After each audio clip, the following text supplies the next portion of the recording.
Bamwe mu bahinga mu guhinyanyura amajwi bavuga ko ubuhinga bwo guhinyanyura amajwi ahantu hatandukanye bifise uko bikorwa bitewe n'aho ubikoreye ndetse ko hari n'ibikoresho bisabwa. Bivugwa na Jeremy Hakishimana asanzwe ari umuhinga mu guhinyanyura amajwi. Sonorisation ni ijambo rikomeye cyane rwose risigura kongerereza ijwi umuntu ariko aravuga canke ikintu kugira ngo gishike kure cyumvi abantu benshi bashobora kucumva kandi umuntu ariko aravuga adasaraye cyane canke ngakoma induru cyane.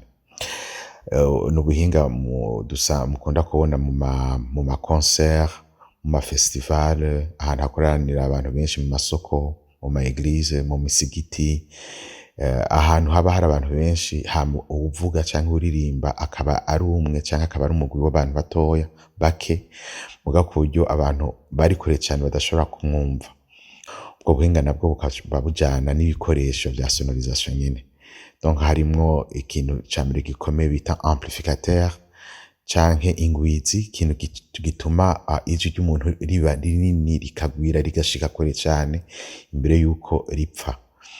Kuko iyo ijwi ritaronse ubwo bushobozi bwitwa amplificateur, izo amplificateur nazo ngo zironke ama haut-parleur canke ama speakers mu Congereza.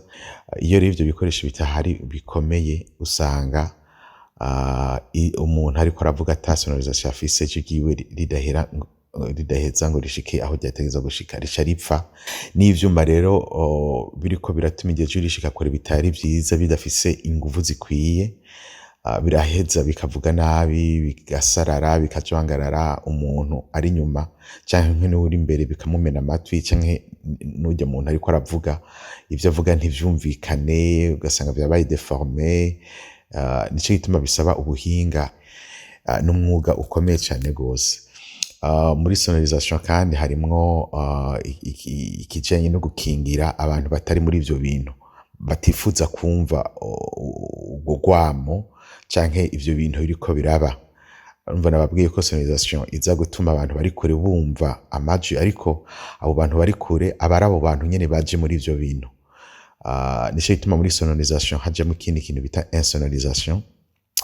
Ico naco akaba ari ico gukingira abatari muri ivyo bintu. Ikintu ca mbere kiba gikenewe muri sonorisation ni ukumenya ubwinshi bw'abantu bitezwe aho hantu uko bangana. Ninahazwe Romeo nawe nyine asanzwe ari umuhinyanyuzi w'amajwi avuga ko iyo bishitse amajwi agacikagurika mu biteramo bitandukanye kenshi bitava ku muhinga mu guhinyanyura amajwi. Sonorisation avuga ko ubuhinga bwo gushobora gucisha ibintu bivuga muri system computer amasense bivuga amplification muri make no gushobora kwamplifier kuduza kugwiza ibintu bivuga.